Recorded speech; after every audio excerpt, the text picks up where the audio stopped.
Property rights in the Wild Wild West. Popular film and literature has given the American West a reputation as lawless and uncivilized. An era when outlaws reigned supreme, and the only justice on the frontier was carried out by gunslinger sheriffs like John Wayne.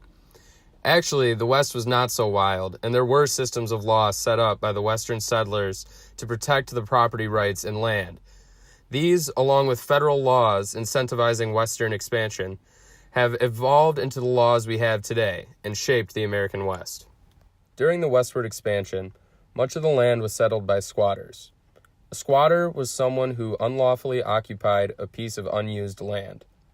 The history of early American westward expansion is full of squatters and conflicts between squatters and landowners, particularly land speculators.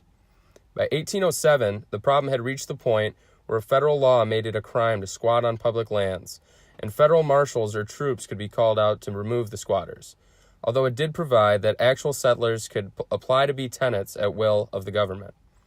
More than once, the federal government extended what were called preemption rights, effectively giving legal recognition to squatters' rights, giving those who'd settled on and built improvements on unsurveyed public lands the right to buy that land before it was offered to anybody else.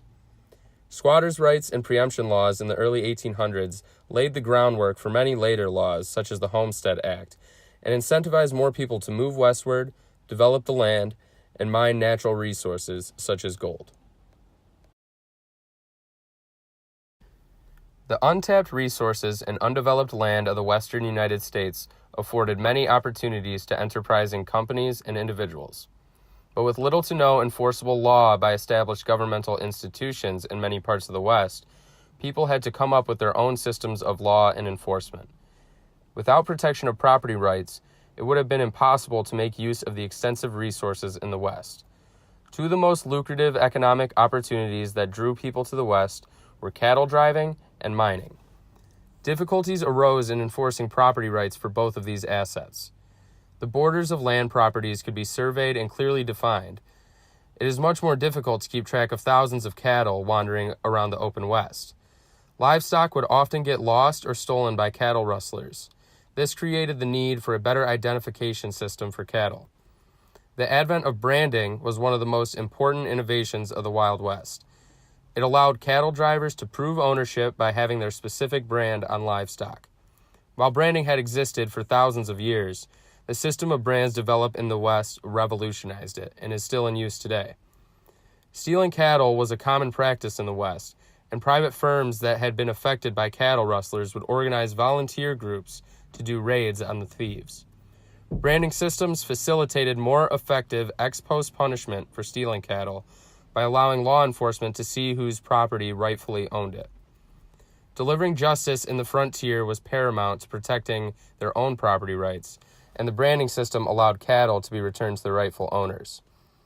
When gold was first discovered in the mid-1800s in the West, there was almost no rule of law enforcement by the federal government. The discovery of gold had happened so soon after the Mexican-American War that there was not time to set up official governmental institutions or laws governing mineral rights in the new territories. Many of the early prospectors who rushed in by the thousands for the chance of striking it rich on gold, unfettered by government regulation or taxation, informally adopted the Spanish rule of law. Mining communities quickly established their own rules and regulations for mining on the frontier. For example, a prospector could stake a claim on any piece of land or mineral vein, and that claim would hold as long as the mine was actively worked. These mining communities also took it upon themselves to enforce justice, with vigilante groups tracking down criminals and communities establishing their own criminal law and prosecution systems. The frontier remained devoid of federal regulation regarding mineral rights until the General Mining Act of 1872. This act further incentivized prospectors to travel westward by the thousands, despite enormous competition for resources, because it provided greater assurance that rights to mining a claimed vein would be protected, and revenue would not be limited by the government. The Homestead Act of 1862 was a monumental step in establishing a legal system for property rights in the West. 100 years after the passing of the act, John F. Kennedy called the Homestead Act the single greatest stimulus to national development ever enacted. This was an act that allowed any citizen or foreign-born person seeking citizenship the right to claim up to 160 acres of government land for themselves for just $10, given that he farmed his claimed land for 5 years. The acreage was later expanded to 320 acres by the Enlarged Homestead Act of 1909, and then finally to 640 acres by the Stock Raising Homestead Act of 1916. There were also other acts accompanying the Homestead Act giving people incentives to plant trees or irrigate large strips of land by offering rewards of additional land. This law was much more applicable in the West than the East, as about 93% of the land that the federal government is responsible for managing is situated in the West. The Homestead Act really comes down to the principle of efficiency. By requiring the person claiming the land to farm it for 5 years before it would officially be theirs, the person would have to demonstrate their value of the land. To put in 5 years of work farming land in this dry, hot climate shows a lot of perceived value in the land. All things considered, while the Homestead Act was crucial in the development of property rights in the West, it did have its fair share of weaknesses. Of the 70,000 to 80,000 people who homesteaded in Montana between 1909 and 1918, about 88% of them had either starved out or given up by 1922. And of the 88,000+ entries filed for homestead in Wyoming between 1910 and 1934, less than half were completed. And now for one of the most important groups in establishing property rights in the West, the Oklahoma Sooners. Not those Oklahoma Sooners, these ones. During the Oklahoma land rush of 1893, the government bought a strip of land known as the Outlet. This land was purchased from an Indian tribe known as the Cherokee. President Grover Cleveland announced that this newly bought land would be available for claim beginning on September the 16th at noon.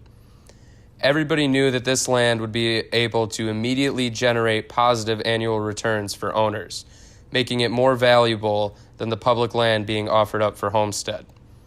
Individuals would have to sign up for the claim race at one of the 9 registration booths. Settlers waited in brutal lines where they worried about suffering from dehydration and or starvation. In total, between 100,000 and 150,000 people showed up to race for a land claim. The infamous nickname Sooner came from the term used to describe any racer or individual who jumped the gun early in hopes of reaching settlement before the other racers. To fix the Sooner problem, the United States government stationed armed soldiers every 600 feet along the starting line. The soldiers were given an order to fire at will at any Sooner. Despite the West's reputation of being wild, lawless, and untamed, even from early on, laws establishing property rights were in place. These have evolved over time to constitute America's modern law code. The government was able to properly incentivize people with these laws to go settle the West. With laws like the Homestead Act and principles like economic efficiency, the West was successfully brought up to speed, helping to form the advanced system of property rights that we have today.